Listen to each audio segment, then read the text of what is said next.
Superfast 100 की। नमस्कार, आपके साथ मैं हूं चित्रा त्रिपाठी। बड़ी खबर से करेंगे सुपरफास्ट 100 की शुरुआत। दिल्ली में एक बार फिर से सरकार गठन को लेकर अटकलें तेज हो गई हैं। सरकार गठन को लेकर उपराज्यपाल नजीब जंग ने गृह मंत्री राजनाथ सिंह से मुलाकात की। दोनों के बीच में करीब 20 मिनट तक बातचीत का दौर चला, जिसमें दिल्ली में सरकार के गठन को लेकर मंथन किया गया। मुलाकात के बाद उपराज्यपाल ने कहा कि आने वाले कुछ दिनों में सभी पार्टियों से वो इस मुद्दे पर बातचीत कर सरकार गठन की संभावनाएं तलाशेंगे। उपराज्यपाल के इस बयान पर आम आदमी पार्टी भड़क गई है। उसने इसे सुप्रीम कोर्ट में कल होने वाली सुनवाई को आगे बढ़ाने की कोशिश बताया है। क्या मकसद है एलजी साहब का?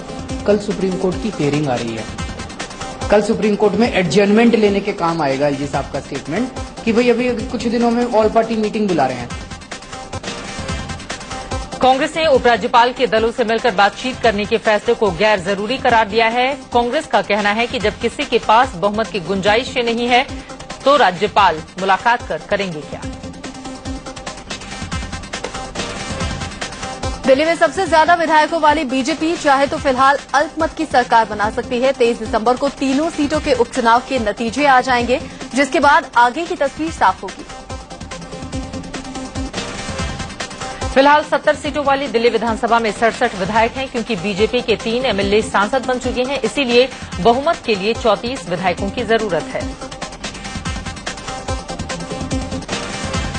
बीजेपी प्लस के पास सबसे ज्यादा 29 विधायक हैं। बीजेपी को बहुमत के लिए 5 विधायकों की जरूरत है। 3 अन्य अगर बीजेपी का साथ दे तो भी बहुमत का आंकड़ा हासिल नहीं किया जा सकता। अगर उपचुनाव में बीजेपी 3 सीटें जीत जाती है तो उसके पास कुल मिलाकर 32 विधायक हो जाएंगे। ऐसी स्थिति में 3 अन्य के सहयोग से सरकार बनाई जा सकती है। दिल्ली विधानसभा में अभी बीजेपी और अकाली दल मिलाकर 29 विधायक हैं। आम आदमी पार्टी के 27, 1 बिन्नी, 8 कांग्रेस, 1 निर्दलीय और 1 जेडीयू का विधायक है। जेडीयू विधायक शोएब इकबाल ने कांग्रेस और आप के विधायकों को लेकर सनसनीखेज दावा किया है। शोएब इकबाल ने दावा किया है कि आम आदमी पार्टी और कांग्रेस के कुछ विधायक बीजेपी के संपर्क में हैं। विधायक शोएब इकबाल के मुताबिक कांग्रेस और आम आदमी पार्टी के कुछ विधायक बहुमत साबित करते वक्त गैर हाजिर रह सकते हैं।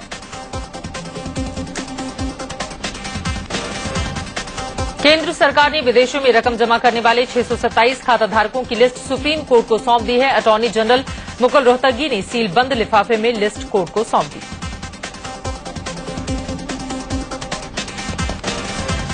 सरकार ने खाता धारकों की लिस्ट के साथ ही इन लोगों के खिलाफ अब तक हुई जांच की स्टेटस रिपोर्ट भी दाखिल की।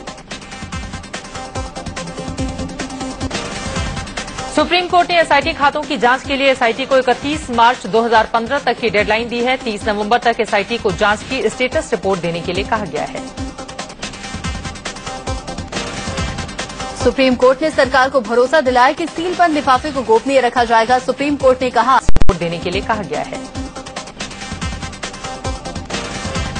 सुप्रीम कोर्ट ने सरकार को भरोसा दिलाया कि सीलबंद लिफाफे को गोपनीय रखा जाएगा। सुप्रीम कोर्ट ने कहा एसआईटी हमारा अंग है, हमें उस पर भरोसा है।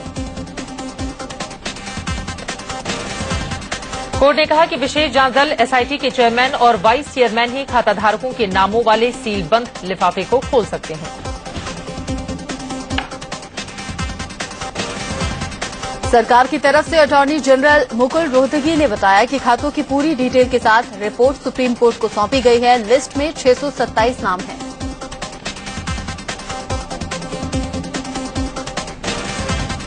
अटॉर्नी जनरल ने बताया कि ये लिस्ट जेडेवा के एचएसबीसी बैंक ने दी थी, जिसे हमें फ्रांस सरकार ने जुलाई 2011 में मुहैया कराई थी। इस लिस्ट में आधे से ज्यादा हिंदुस्तानी और बाकी एनआरआई हैं।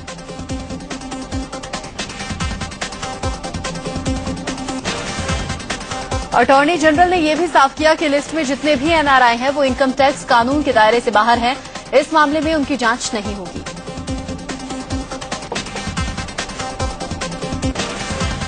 इससे पहले सरकार ने 3 खाताधारकों का खुलासा किया था, जिनके खिलाफ ईडी और आयकर विभाग ने जांच शुरू कर दी है।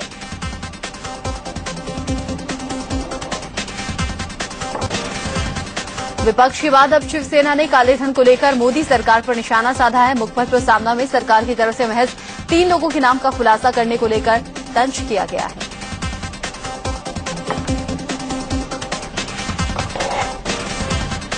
सामना में बीजेपी और बाबा रामदेव के दावों पर मोहर लगाने को लेकर चुटकी ली गई है। दरअसल लेख के मुताबिक चुनावों के दौरान इन दोनों लोगों ने काले धन का मुद्दा सबसे ज्यादा उछाला था।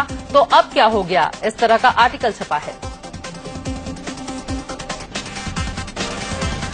महाराष्ट्र में बीजेपी की ओर से मुख्यमंत्री के नाम पर मोहर लगने के बाद अब अगली रणनीति पर चर्चा के लिए शिवसेना की आज अहम बैठक है। ये बैठक आज शाम 6 बजे उद्धव ठाकरे के घर मातोश्री में बुलाई गई है।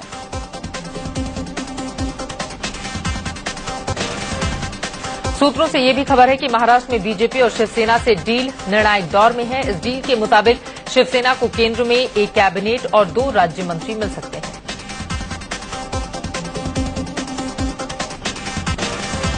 31 अक्टूबर को सरदार पटेल की जयंती के मौके पर देवेंद्र फडणवीस सीएम पद की शपथ लेंगे। समारोह में पीएम मोदी समेत बीजेपी शासित राज्यों के सीएम और बीजेपी के वरिष्ठ नेता शामिल होंगे।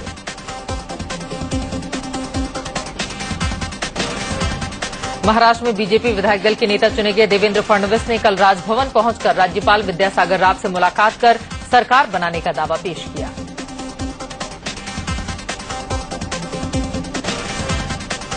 देवेंद्र फडणवीस ने बताया कि राज्यपाल ने बीजेपी को सरकार बनाने का न्यौता दिया है। 31 तारीख को शपथ ग्रहण समारोह होगा और 15 दिन में उन्हें बहुमत साबित करने के लिए कहा गया है।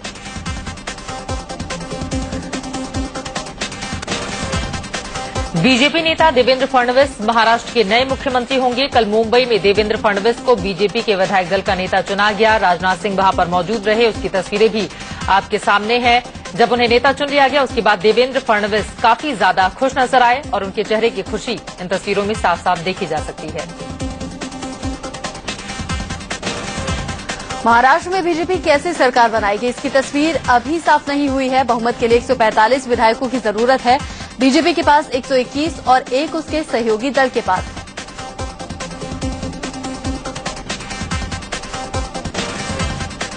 इस आंकड़े के मुताबिक बीजेपी को बहुमत के लिए 23 विधायकों की जरूरत है, जिसे लेकर गठबंधन को लेकर माथापच्ची का दौर लगातार जारी है। बीजेपी की ओर से अभी तक ये साफ नहीं किया गया है कि बीजेपी क्या अल्पमत की सरकार बनाएगी या फिर शिवसेना उसे सहयोग देगी। हालांकि माना यही जा रहा है कि शिवसेना से बातचीत निर्णायक मोड़ पर है। अगर उसके 63 विधायक बीजेपी के साथ आ जाते हैं तो संख्या पहुंचकर 85 तक जा पहुंचती है, जिससे बीजेपी आसानी से सरकार बना लेगी। लेकिन क्या ये संभव होगा, इस पर अभी सवाल खड़े हो रहे हैं। बीजेपी शिवसेना से समर्थन लेगी या नहीं, ये अभी साफ नहीं है। 63 विधायकों वाली शिवसेना ने समर्थन के लिए बीजेपी के सामने अपनी कुछ शर्तें भी रखी हैं। एनसीपी के पास वहीं 41 सीटें हैं। एनसीपी ने बीजेपी को बैकडोर से समर्थन की बात कही है। शरद पवार की ओर से पहले ही साफ कर दिया गया था कि वो सरकार को समर्थन देने के लिए तैयार हैं महाराष्ट्र के हित में, लेकिन बाद में ये कहा गया कि वो सरकार में शामिल नहीं होंगे, बल्कि सीधे सीधे वो सदन से ही वॉकआउट कर जाएंगे, जिससे आसानी से बीजेपी अपनी अल्पमत की सरकार बना लेगी। बीजेपी अगर 19 निर्दलीयों के साथ मिलकर सरकार बनाती है तो भी बहुमत का आंकड़ा वो नहीं छू पाएगी। वो बहुमत से 4 सीटें दूर 141 पर ही सिमट जाएगी। महाराष्ट्र में बीजेपी गठबंधन के पास 122 सीटें हैं, शिवसेना के पास 63 हैं, एनसीपी के पास 41 सीटें हैं, कांग्रेस के पास 41 सीटें हैं और 19 अन्य विधायक हैं, जिनमें से 7 निर्दलीय विधायक हैं, जबकि 5 छोटी छोटी पार्टियों से हैं, जिनसे लगातार बीजेपी के नेता संपर्क साधे हुए हैं। अब बड़ा सवाल यही है, क्या निर्दलीयों और छोटे दलों के समर्थन से बीजेपी सरकार बनाएगी?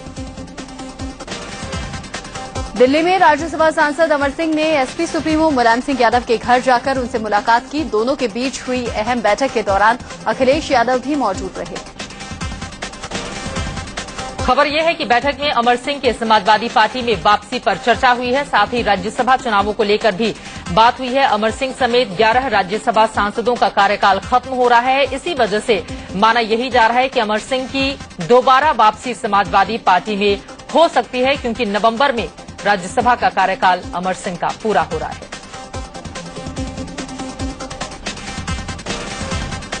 बीस नवंबर को राज्यसभा की कुल 11 सीटों के लिए चुनाव होने हैं, जिनमें 10 सीटें यूपी की हैं और 1 सीट उत्तराखंड की है।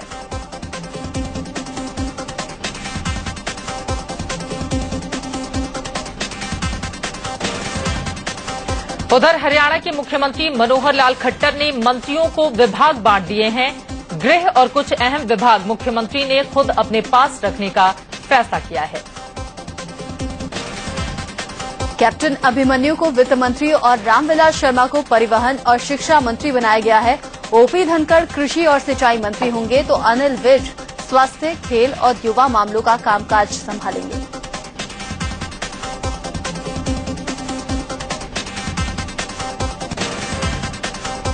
उधर अलीगढ़ मुस्लिम यूनिवर्सिटी में आज छात्र संघ का चुनाव हो रहा है। सुबह 9 बजे से शुरू हुई वोटिंग शाम 5 बजे तक चलेगी। देर रात तक सभी नतीजे भी आ जाएंगे। छात्रों में बहुत ज्यादा उत्साह देखा जा रहा है। लंबी लंबी कतारें लगाकर छात्र पहुंचे हुए थे वहां पर इस वोटिंग में हिस्सा लेने के लिए।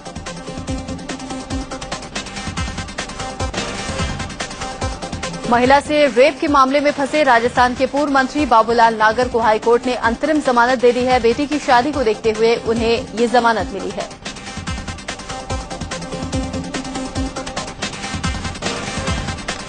टूजी मामले की जांच कर रही विशेष अदालत ने पूर्व दूरसंचार मंत्री दयानिधि मारन को बतौर आरोपी समन भेजा है। एयरसेल मैक्सिस डील को लेकर यह समन भेजा गया है।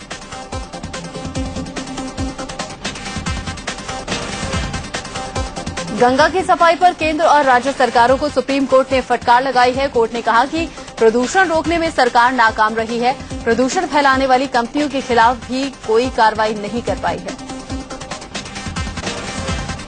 गंगा सफाई और काशी के विकास को लेकर आज एक अहम बैठक होगी। इस बैठक में उत्तर प्रदेश के 30 सांसद शामिल होंगे। सांसद हुकुम सिंह के नेतृत्व में ये टीम लखनऊ में मंथन करेगी।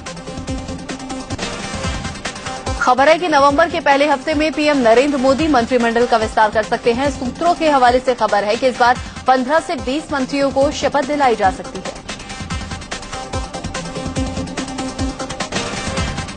मोदी मंत्रिमंडल में फिलहाल 42 मंत्री हैं। बताया जा रहा है कि एक से ज्यादा मंत्रालयों का काम देख रहे मंत्रियों का भार कम किया जा सकता है।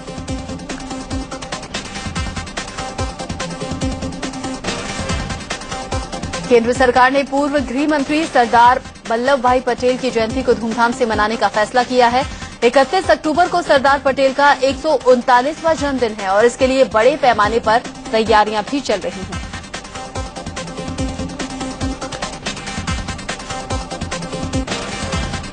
संसदीय कार्य मंत्री वेंकैया नायडू ने लोकसभा और राज्यसभा के सभी सांसदों को पत्र लिखकर 31 अक्टूबर को राष्ट्रीय एकता दिवस के रूप में मनाने की अपील की है। लोगों को एकता की शपथ दिलाने की अपील भी की गई है।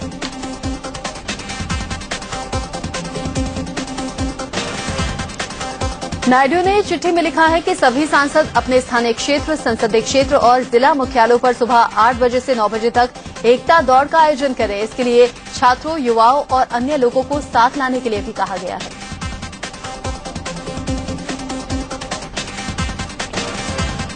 31 अक्टूबर को ही पूर्व प्रधानमंत्री इंदिरा गांधी की पुण्यतिथि भी है और अभी तक इस दिन उन्हीं की याद में बड़े पैमाने पर कार्यक्रम होते आए हैं। लेकिन इस बार मोदी सरकार ने इस रवायत को बदलने का फैसला किया है और इसी वजह से 31 अक्टूबर को सरदार पटेल की याद में कई कार्यक्रम अलग अलग जगहों पर आयोजित किए जाएंगे।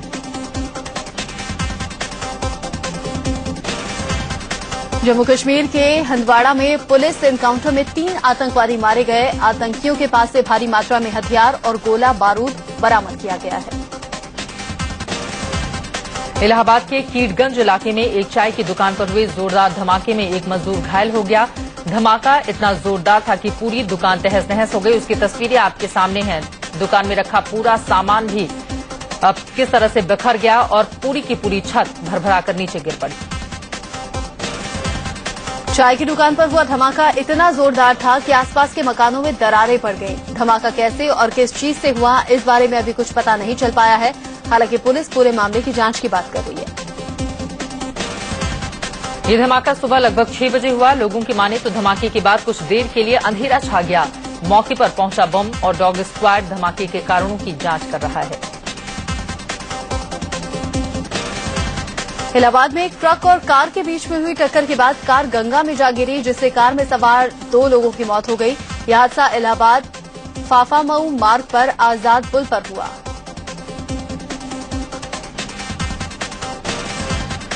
ट्रक से टक्कर के बाद कार अनियंत्रित होकर पुल की रेलिंग तोड़ती हुई सीधे गंगा में जा गिरी। कार की क्रेन की मदद से उसे बाहर निकाला गया। कार में सवार जिन लोगों की मौत हुई है उनकी पहचान अभी तक नहीं हो पाई है। आपको बता दें, इस कार में कुल 2 लोग सवार थे।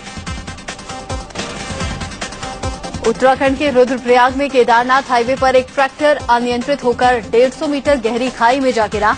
हादसे में ट्रैक्टर चालक की मौके पर ही मौत हो गई। हादसे के 4 घंटे बाद पुलिस मौके पर पहुंची। आपदा प्रबंधन की टीम के सदस्यों ने खाई में उतरकर घंटों की मशक्कत के बाद ट्रैक्टर चालक का शव बाहर निकाला। यूपी के कानपुर देहात जिले में पीएसी का एक ट्रक पलट जाने से एक जवान की मौत हो गई, जबकि आधा दर्जन से ज्यादा जवान जख्मी हो गए। हादसा सिकंदरा इलाके में हुआ। बताया जा रहा है कि पीएसी के जवान एटा से कानपुर मुहर्रम के दौरान ड्यूटी करने जा रहे थे। सिकंदरा इलाके में एक गाड़ी को ओवरटेक करते समय पीएसी का ट्रक पलट गया। मध्य प्रदेश के इंदौर में एक बस और ट्रक के बीच में हुई टक्कर में 5 लोग जख्मी हो गए। बस बुरहानपुर से इंदौर जा रही थी। भेरूघाट के पास बस को ट्रक ने टक्कर मार दी, जिसके चलते यह हादसा हुआ। गोवा में 3 रूसी महिला सैलानियों की समुद्र में डूबने से मौत हो गई। तीनों एक नाव में सवार होकर समुद्र में डॉल्फिन देखने के लिए गई थी। समुद्र में अचानक उठी तेज लहरों के बीच उनकी नाव पलट गई और तीनों डूब गई। छत्तीसगढ़ के कोरिया जिले में हसदेव नदी पर हुए हादसे में 2 युवकों की मौत हो गई। दोनों युवक नदी किनारे पिकनिक मनाने के लिए गए हुए थे। नदी में नहाते वक्त डूबने से दोनों की मौत हो गई।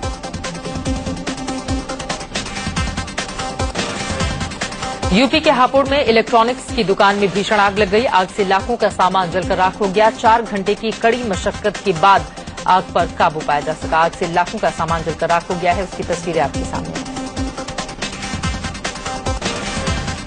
कानपुर में एक मोबाइल फोन की दुकान में आग लग गई, जिससे लाखों के मोबाइल फोन और रिचार्ज कूपन जल गए। बताया जा रहा है कि शॉर्ट सर्किट की वजह से दुकान में आग लगी। आप देख रहे हैं सुपरफास्ट 100। मथुरा के बांके बिहारी मंदिर में पुजारियों के 2 गुटों में जमकर मारपीट हुई। मंदिर परिसर में एक ही गुट ने दूसरे गुट के पुजारियों को पकड़ लिया और लात घूसों की बरसात कर दी। बताया जा रहा है कि एक पुजारी अपने यजमान के लिए प्रसादी माला लेकर आया था, जिस पर मंदिर के दूसरे पुजारी के गुट ने ऐतराज जताया। इसी के बाद दोनों गुट आपस में भिड़ गए। देखते ही देखते पुजारी के एक गुट के ज्यादा लोग मौके पर पहुंच गए और फिर दूसरे गुट की शामत आ गई। मंदिर परिसर जंग का मैदान बन गया। पुलिस के जवानों की मौजूदगी में जमकर मारपीट हुई।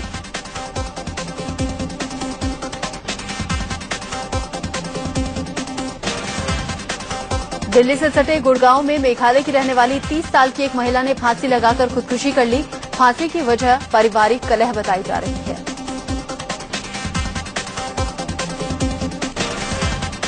पुलिस को मौके से एक सुसाइड नोट भी मिला है। सुसाइड नोट में महिला ने खुद को मौत का जिम्मेदार बताया। महिला कई दिन से इसी गेस्ट हाउस में रह रही थी।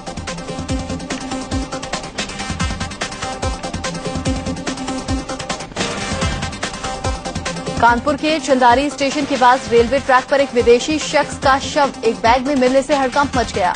शुरुआती जांच में शख्स आयरलैंड का रहने वाला था।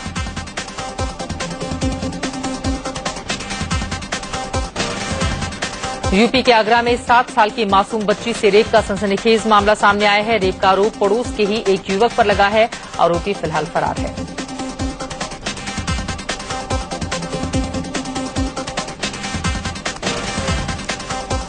मासूम अपने घर के बाहर खेल रही थी, तभी राहुल नाम के शख्स ने बच्ची को बहला फुसलाकर मासूम को अपनी हवस का शिकार बनाया।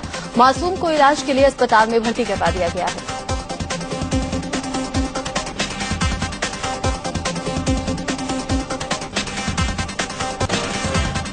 गुजरात के जूनागढ़ में एक टीचर पर नाबालिग लड़की से रेप का आरोप लगा है। पीड़ित का कहना है कि टीचर ने उसे साइंस का ट्यूशन पढ़ाने के बहाने घर बुलाया। पुलिस ने आरोपी को गिरफ्तार कर लिया है।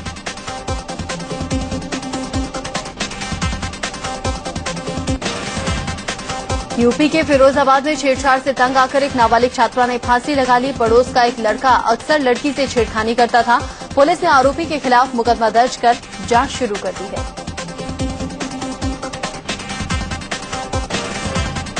दिल्ली के सीलमपुर में नगर निगम के एक स्कूल में चोरी के आरोप में कुछ छात्रों की पिटाई के विरोध में उनके परिजनों ने जमकर हंगामा किया। टीचर और प्रिंसिपल के अभिभावकों से माफी मांगने पर ही मामला शांत हुआ।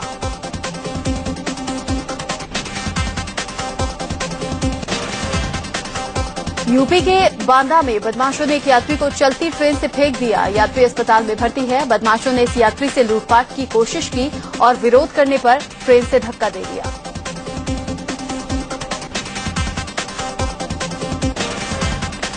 बरेली में एक मगरमच्छ खाने की तलाश में एक बस्ती में पहुंच गया। यहां किच्छा नदी से एक मगरमच्छ निकलकर एक किसान के घर में घुस गया।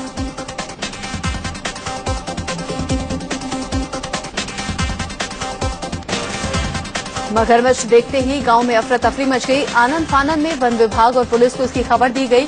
कई घंटे तक मगरमच्छ का रेस्क्यू चलता रहा।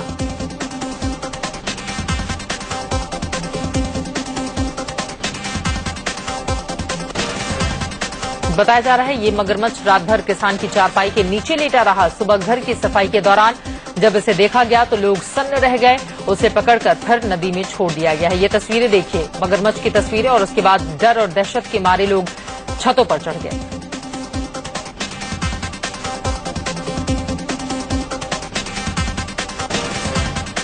महाराष्ट्र के कोल्हापुर में भैंसों का रोड शो हुआ। इस रोड शो में भैंसों को खूबसूरत तरीके से सजाया गया।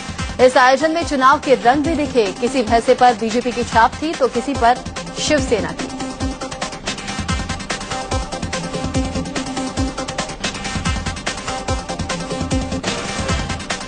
आस्था के महापर्व छठ का आज तीसरा दिन है। व्रती आज डूबते सूरज को और कल उगते हुए सूरज को अर्घ्य देंगे। इसी के साथ छठ पर्व का समापन हो जाएगा। आपको बता दें कि 36 घंटे का निर्जला उपवास कर रखा है व्रतियों ने। अटल आस्था का यह अनूठा पर्व है। नहाय खाए के साथ इसकी शुरुआत हुई। खरना पूजा और आज तीसरा दिन है जब अस्ताचलगामी सूर्य की पूजा अर्चना की जाएगी।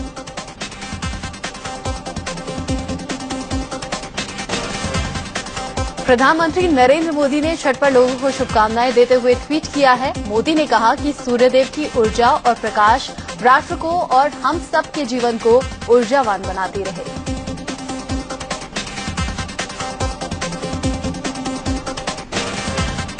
प्रधानमंत्री नरेंद्र मोदी ने अपने ट्वीट में लिखा है कि सूर्य को अर्घ्य देते समय जीवन में स्वच्छता, पवित्रता और प्रकृति में आस्था अपनाने के साथ साथ हम स्वच्छ भारत का भी आज से संकल्प लें।